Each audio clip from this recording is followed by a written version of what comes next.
Okay, so this is the Ukrainian model. We got the 220 volt because that's what we use in Australia. It's different to the US. I had to change the plug over. They sent me a US plug because that's the closest thing that he had. That should be done by an electrician. I'll put it together. It's been in the sink, so it's warm. Most people find the discs the scary part. They're really not. There's only two kinds. There's an A and a B. You want them to alternate. The bumps have to sit differently on the spindle. That's just so that there's space between them, and that's what separates the cream out. They all line up on the spline. So fit them down.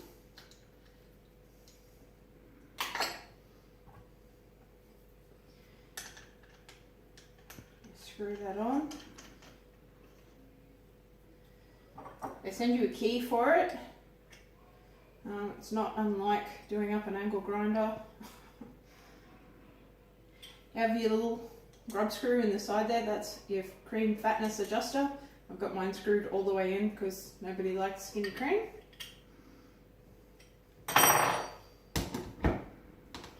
Goes on like so. Big hole on the bottom. It's got a notch in it which sits on the plastic.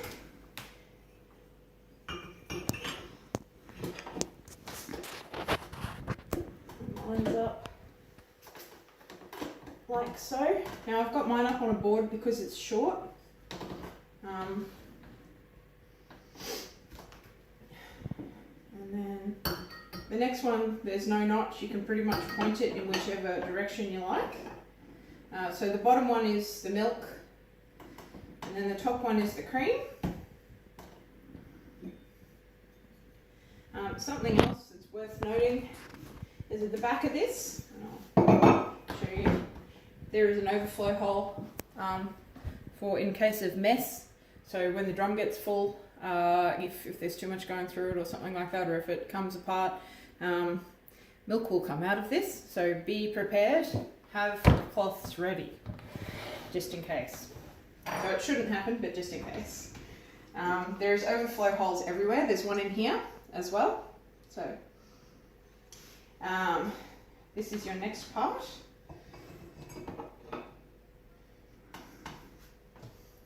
Your float biscuit made of plastic sits in there.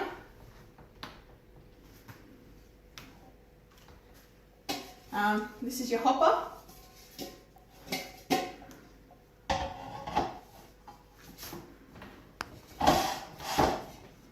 I should show you.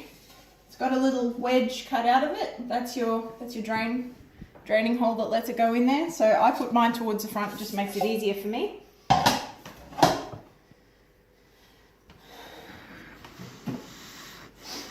You'll work out your own system for draining the milk and the cream off.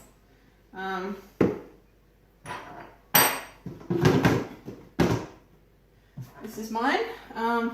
This is your plug. So you'll have a hole that you use with the little wedge cut out of the front that sucks it down the plug hole and sends it through the process. When you have it turned, it's off. When it's open, it's open. It's pretty self-explanatory. Make sure that it is off when you put it in the hopper. Give everything sort of a yoink down and make sure it's all in there nice and tight. Make sure the power is on at the wall. And it sounds a bit like an aircraft when it starts up.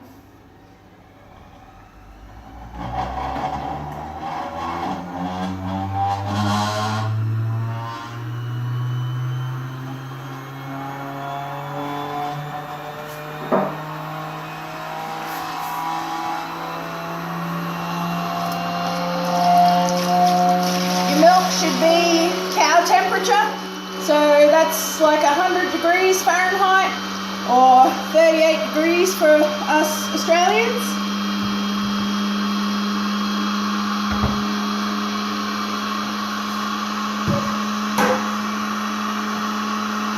And you'll hear the difference in the machine when the milk comes down.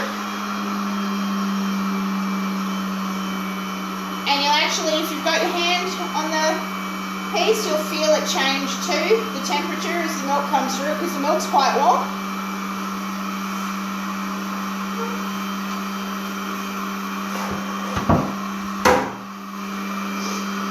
Now if you've got your screw cranked all the way like I do, the skim milk that comes through is very white and very frothy. It's like white fluffy water.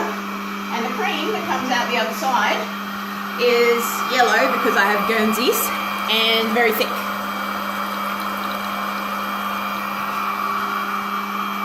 The machine itself is not actually very noisy at all.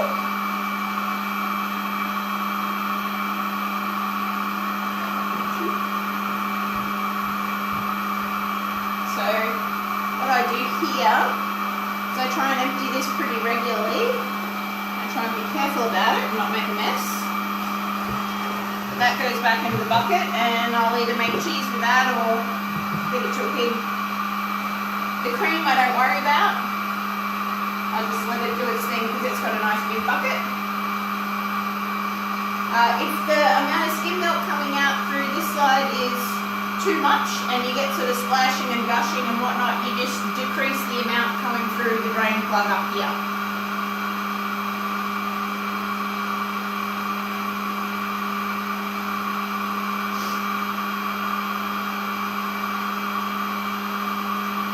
But if you have a look up through the top, it's actually progressing pretty quickly.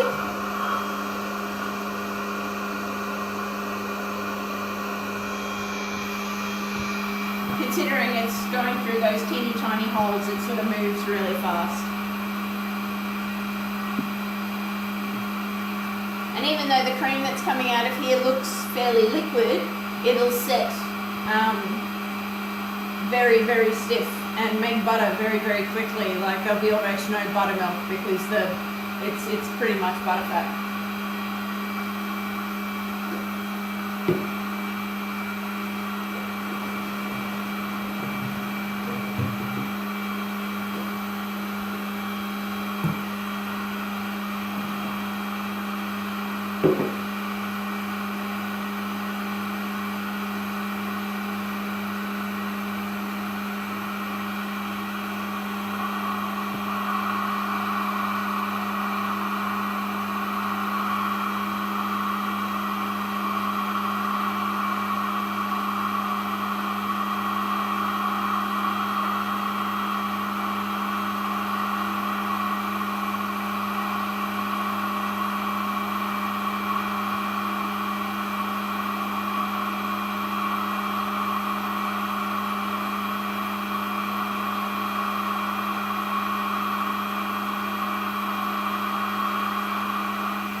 So this part's fairly boring.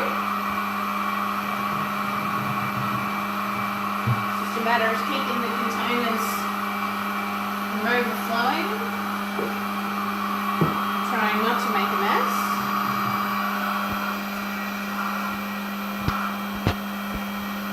But given the Guernsey milk is usually quite yellow, I grab some of this. You can see the colour is really quite white. It's you know, it's like what you'd buy in the store.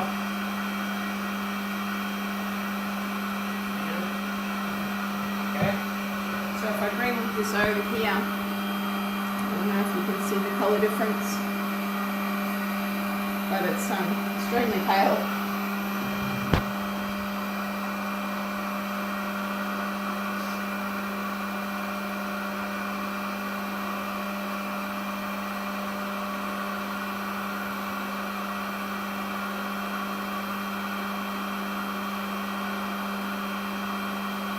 If you want thinner cream, then obviously you're going to get more of it per litre.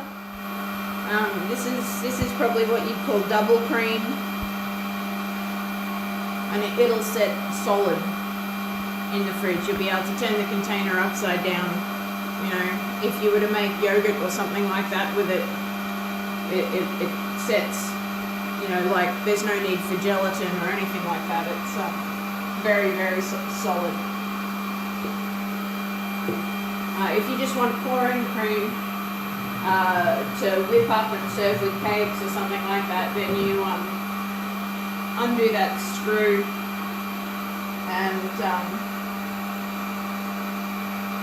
you get a lot more of the liquid milk in with it instead.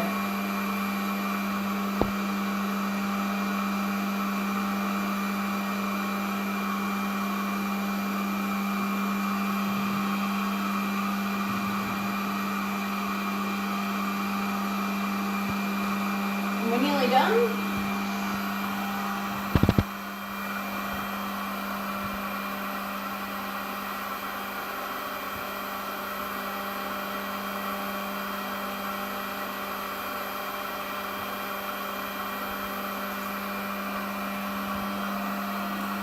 Okay, so if you have a look in there now, you can see it sucking down the plug hole, and you can hear the tone of the machine changing as it gets the last of the drizzles out of it. I'll actually take the plug hole out.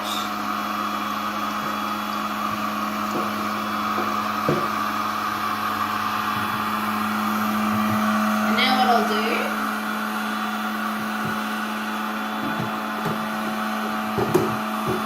is I'll actually run some water through it just to clean it off a bit.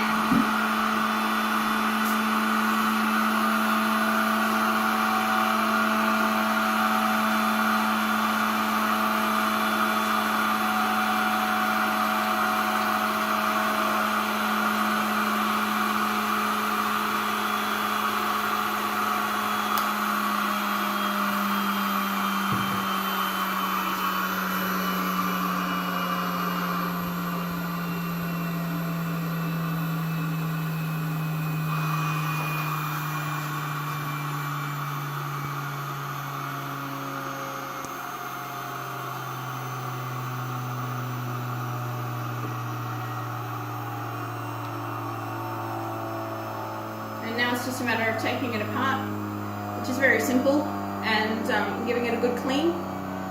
If you're careful with the discs as you clean them, if you do them one at a time and put them in a pile, then you keep them in order, and it's pretty simple not to get them mixed up. That said, it's just alternating A disc, B disc. So. It is important when you're taking your machine apart that you do not bend or twist or jiggle or any of that carry on when you're taking the drum off the motor shaft with the electric ones, because you can bend it or displace it, which you don't want. But other than that, they're really easy to use, and I really wish I'd gotten one sooner, and really wish I'd used it sooner, so I'd highly recommend it. That's it.